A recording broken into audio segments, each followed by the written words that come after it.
ಇಂದೇ ಡೌನ್ಲೋಡ್ ಮಾಡಿ ಮತ್ತು ನಿಮ್ಮ ನೆಚ್ಚಿನ ಶೋಗಳನ್ನ ಆನಂದಿಸಿ. ಬಾವಾ ಊಟಕ್ಕೆ ಬನ್ನಿ ರೀ, ಬನ್ನಿ ಊಟಕ್ಕೆ. ಬೇಡಮ್ಮ, ನಕ್ಕು ನಕ್ಕು ಈಗಲೇ ಹೊಟ್ಟೆ ನೋವ್ತಾ ಇದೆ. ಒಂಥರ ಹೊಟ್ಟೆ ತುಂಬ್ದಂಗೆ ಆಗ್ಬಿಟ್ಟಿದೆ.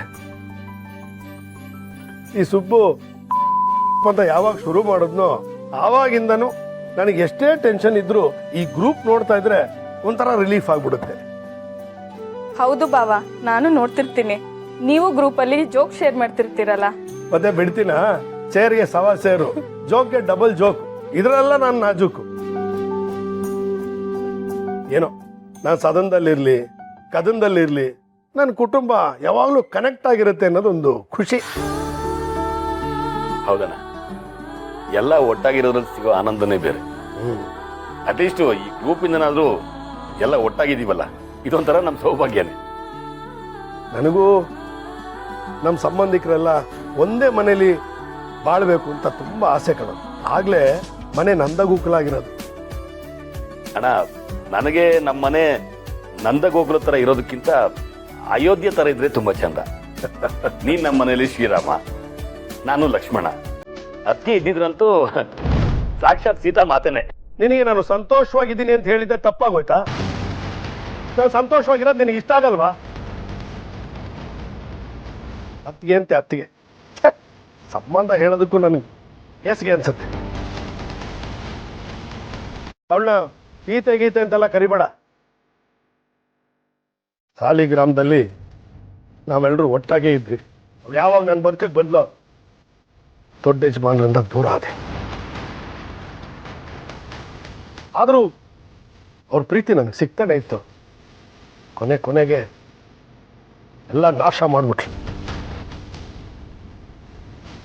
ಒಂದು ಹೆಣ್ಣು ಮನೆ ಕಟ್ಲೂಬಹುದು, ಮನೆ ಸುಟ್ಟಾಕ್ಲೂಬಹುದು ಅನ್ನೋದಕ್ಕೆ ಅವಳೇ ಸಾಕ್ಷಿ. ನನ್ನ ಜೀವನದಲ್ಲಿ ಎಲ್ಲ ನಾಶ ಮಾಡೋದು.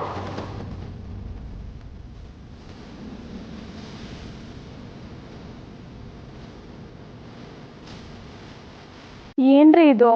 ಬಾವ ಎಷ್ಟು ಖುಷಿಯಾಗಿದ್ರು, ಅಂಥದ್ರಲ್ಲಿ ನೀವು ಏನೇನೋ ಮಾತಾಡಿ ಅವ್ರ ಮನಸ್ಸನ್ನ ನೋಯಿಸ್ಬಿಟ್ರಲ್ಲ. ಪದೇ ಪದೇ ನಂದಿನಿ ಅಕ್ಕನ ವಿಷಯ ಮಾತಾಡಿ ಅವ್ರಿಗೆ ಯಾಕೆ ಕೋಪ ಬರುತ್ತೀರಾ? ನೋಡು ವಂದನ, ನೀನು ಅತ್ತಿಗೆ ನೋಡೇ ಇಲ್ಲ. ನಾನು ಏನು ಹೇಳಿದ್ದೀನೋ ಅಷ್ಟು ಮಾತ್ರ ನಿನಗೆ ಗೊತ್ತು. ಆದರೆ ಅತ್ತಿಗೆ ಪ್ರೀತಿ, ಅವ್ರ ವಿಶ್ವಾಸ, ಅವ್ರ ಸಂಸ್ಕಾರ ಏನು ಅನ್ನೋದು ನನಗೆ ಚೆನ್ನಾಗಿ ಗೊತ್ತು. ಅದಕ್ಕೆ ನಾನು ಅವ್ರನ್ನ ಸೀತಾ ಮಾತೆಗೆ ಹೋಗ್ತೀನಿ. ಆದರೆ ಅಂತ ಸೀತಾ ಮಾತೆ ಅಣ್ಣನ ಜೀವನದಿಂದ ಯಾಕೆ ದೂರ ಆದ್ರು ಅಂತಾನೆ ಗೊತ್ತಾಗ್ತಿಲ್ಲ. ಇವರಿಬ್ರು ಮಧ್ಯ ರಾವಣನ್ ತರ ಯಾರು ಬಂದ್ರು ಅನ್ನೋದೇ ಪ್ರಶ್ನೆ.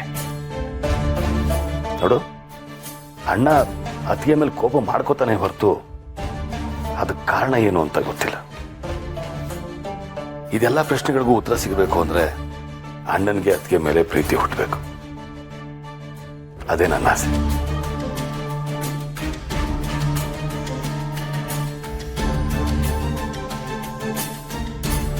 ಅಷ್ಟಕ್ಕೂ ನಂದಿನಿ ಅಕ್ಕಂಗೆ ಏನಾಯ್ತು? ಅವ್ರು ಎಲ್ಲಿದ್ದಾರೆ? ಅವ್ರು ಇದಾರೋ ಇಲ್ವೋ? ಬಾವ ಅವ್ರ ಹೆಸರು ಕೇಳಿದ್ರೆ ಯಾಕಷ್ಟು ಕೋಪ ಮಾಡ್ಕೋತಾರೆ? ಇದೆಲ್ಲದ್ರ ಹಿಂದೆ ಒಂದು ದೊಡ್ಡ ಕಥೆನೇ ಇದೆ. ಅದೇನು ಅಂತ ತಿಳ್ಕೋಬೇಕು.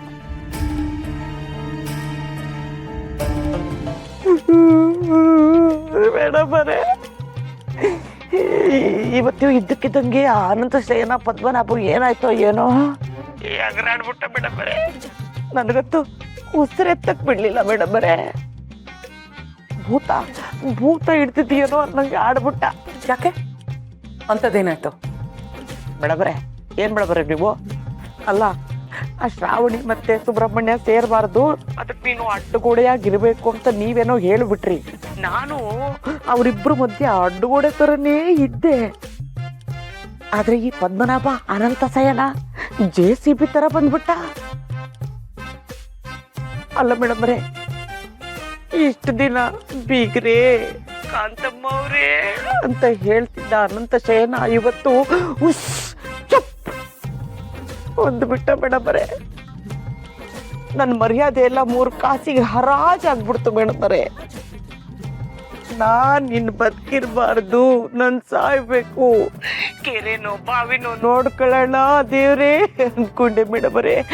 ಆದ್ರೆ ಈ ಬೆಂಗಳೂರಲ್ಲಿ ಯಾವುದು ಕ್ಲೀನ್ ಆಗಿರೋದು ಕೆರೆ ಬಾವಿ ಇಲ್ಲ ಅಂತ ಗೊತ್ತಾಯ್ತು, ಅದಕ್ಕೆ ಸುಮ್ಮನಾಗ್ಬಿಟ್ಟೆ. ಅಲ್ಲ ಮೇಡಮ್ರೆ, ಇಷ್ಟೆಲ್ಲ ಅನ್ಸ್ಕೊಂಡು ನಾನು ಈ ಮನೇಲಿ ಇರ್ಬೇಕಾ? ದುಬೈಯಲ್ಲಿ ಇರೋಣ ಅಂತ ಕನಸ್ಕೊಂಡಿದ್ದೆ, ಆದ್ರೆ ಆಗ್ತಿಲ್ಲ ಮೇಡಮ್ರೆ ನನ್ನ ಕೈಲಿ. ಇನ್ನು ಮುಂದೆ ಈ ಮನೇಲಿ ಇರೋಕ್ಕೆ ಸಾಧ್ಯವೇ ಇಲ್ಲ. ನೋ ಕಥಮ, ನೀನ್ ಅಲ್ಲಿರ್ಬೇಕು. ನೀನ್ ಅಲ್ಲಿದ್ರೇನೆ ನನ್ ಕೆಲ್ಸ ಆಗೋದು. ನೋಡು, ನೀನ್ ಅಲ್ಲಿರ್ಬೇಕು, ಅದಕ್ಕೋಸ್ಕರ ತಾನೇ ನಾನು ದುಡ್ಡು ಕೊಡ್ತಾ ಇರೋದು. ಅದು ನಿಜ ಅನ್ನಿ ಮೇಡಮರೇ. ಯವ್ವಾ ಸೊಂಟ ನೋವು. ಅಲ್ಲ ಮೇಡಮರೇ, ಅಷ್ಟೆಲ್ಲ ಅವಮಾನ ಆದ್ರೂ ನಾನು ಇನ್ನೂ ಈ ಮನೇಲಿ ಯಾಕಿದ್ದೀನಿ ಹೇಳಿ ಮೇಡಮರೇ? ನಿಮಗೋಸ್ಕರ. ಏನು ನಿಮ್ಮ ದಯೆ ನನ್ನ ಮೇಲಿರೋ ತನಕ ನಾನು ನೆಮ್ಮದಿಯಾಗಿ ಉಸಿರಾಡ್ಬೋದಷ್ಟೇ. ಸದ್ಯಕ್ಕೆ ನನ್ನ ಕಣ್ಣೀರನ್ನ ಒರೆಸೋದು ನಿಮ್ಮ ಕೈಗಳು, ಮತ್ತೆ ನೀವು ಕೊಡೋ ಕಾಸು ಮೇಡಮರೇ. ಸರಿ ತುಂಬಾ ಕೊರಿಬೇಡ. ಈಗೇನು ದುಡ್ಡು ತಾನೇ ಬೇಕು ನಿನ್ಗೆ? ನಾನು ಕಳಿಸ್ತೀನಿ, ಜಸ್ಟ್ ವೇಟ್.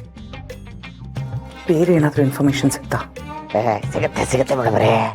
ಸಿಕ್ಕರೆ ನಿಮಗೆ ಹೇಳದೆ ಇರ್ತೀರಾ? ಅನ್ನಕ್ಕೆ ಮೇಡಮರೇ, ನನ್ಗೊಂದು ಡೌಟು. ಏನು? ಆ ಫೋಟೋದಲ್ಲಿ ಈ ಪದ್ಮನಾಭ ನಮ್ಮ ಅನಂತ ಸಾಯನ ಜೊತೆಗೆ ಇಬ್ರಿದ್ರಲ್ಲ, ಒಂದ್ ಹೆಂಗ್ಸು ಇನ್ನೊಂದು ಗಂಡ್ಸು, ಅವರಿಬ್ರು ಯಾರು ಮೇಡಮರೇ? ಅವರಿಗೂ ಪದ್ಮನಾಭಂಗೂ ಏನ್ ಸಂಬಂಧ? ಪದ್ಮನಾಭ ಯಾಕೆ ಅವ್ರ ಜೊತೆ ಮಾತಾಡ್ತಿದ್ದಾನೆ? ನೋಡು, ಇದು ನಿನಗೆ ಬೇಡದೇ ಇರೋ ವಿಷಯ. ನೀನ್ ತಲೆ ಹಾಕಕ್ ಹೋಗ್ಬೇಡ. ಹಂಗಂತೀರಾ? ಆಗ್ಲಿ ಬಿಡಿ, ನೀವು ಹೇಳ್ದಂಗೆ ಆಗ್ಲಿ. ಆದ್ರೂ ಅವಾಗವಾಗ ಈ ಪದ್ಮನಾಭ ಈ ನಮ್ಮ ವಿಶಾಲವಾದ ಅಕ್ಷಿಗೆ ಕಣ್ ತಪ್ಪಿಸಿ ಸುಳ್ಳು ಹೇಳಿ ಹೋಗ್ತಿರ್ತಾನಲ್ಲ ಹೊರಗೆ, ಅಲ್ಲಿಗೆ ಅಂತ ಕನ್ಫರ್ಮ್ ಮಾಡ್ಕೊಳಕ್ ಕೇಳಿದೆ. ನಾನು ಹೇಳಿದ್ನಲ್ಲ, ನಾನು ಹೇಳ್ದಷ್ಟು ಕೆಲಸ ಮಾಡು. ಬೇಡದೇ ಇರೋ ವಿಷಯಕ್ಕೆಲ್ಲ ನೀನ್ ತಲೆ ಹಾಕಕ್ ಹೋಗ್ಬೇಡ. ನೀನು ಕೇಳೋ ದುಡ್ಡನ್ನ ನಾನು ಕೊಡ್ತೀನಿ. ಅದನ್ನ ಬಿಟ್ಟು ನೀನು ಬೇರೆ ಪ್ರಶ್ನೆಗಳನ್ನೆಲ್ಲ ಮಾಡಕ್ ಹೋಗ್ಬೇಡ. ಬಿಡವ್ರೆ, ಕಟ್ ಮಾಡ್ಬಿಡಿ, ಒಂದ್ ನಿಮಿಷ. ಹೇಳು. ಏನೂ ಇಲ್ಲ, ಮಗನ ಮದುವೆ ಆಯ್ತು, ಮನೆಗೆ ಸೊಸೆ ಬಂದ್ಲು, ಅದಕ್ಕೆ ಅಂತ ಒಂದು ಹೊಸ ಸೀರೆನೂ ಕೊಡಿಸ್ಲಿಲ್ಲ ನೀವು? ಆ ಸೀರೆಗೆ ಅಂತ ಒಂದು ಸ್ವಲ್ಪ ಜಾಸ್ತಿ ಕಾಸು ಹಾಕಿದ್ರೆ ಆನಂದ ಅನುಭವಿಸ್ಬಿಡ್ತೀನಿ. ಅದಕ್ಕೆ ಇನ್ನೇನಾದ್ರೂ ವಿಶೇಷ ಇದೆಯಾ ಮೇಡಮರೇ? ಆದಷ್ಟು ಬೇಗ ನೀವು ಅಜ್ಜಿ ಆಗ್ತೀರೇನೋ? ಮೇಡಮರೇ ನೋಡಿ, ಸೀಮಂತ ಬಾಣಂತನ ಅಂತೆಲ್ಲ ಇರುತ್ತೆ, ಅವಾಗ ನನ್ನ ಮರಿಬೇಡಿ, ನನ್ನ ಕರೀರಿ, ನಾನು ನಿಮಗೆ ಬೇಕಾಗ್ತೀನಿ. ಯಾಕೆ ಹೇಳಿದೆ ಅಂದ್ರೆ, ಈಗ ನಿಮಗೆ ನಾನೊಬ್ಬಳೆ ತಾನೇ ಹತ್ರದ ನೆಂಟಸ್ಥಾನ ಅಂತ ಇರೋದು, ಅದಕ್ಕೆ ಹೇಳಿದೆ. ಅತ್ತಿ ಆಯ್ತು ಕಾಂತಮ್ಮ ನಿಂದು. ಬಾಯ್ ಮುಚ್ಕೊಂಡು ನಾನು ಹೇಳ್ದಷ್ಟು ಕೆಲಸ ಮಾಡು, ಸಾಕು.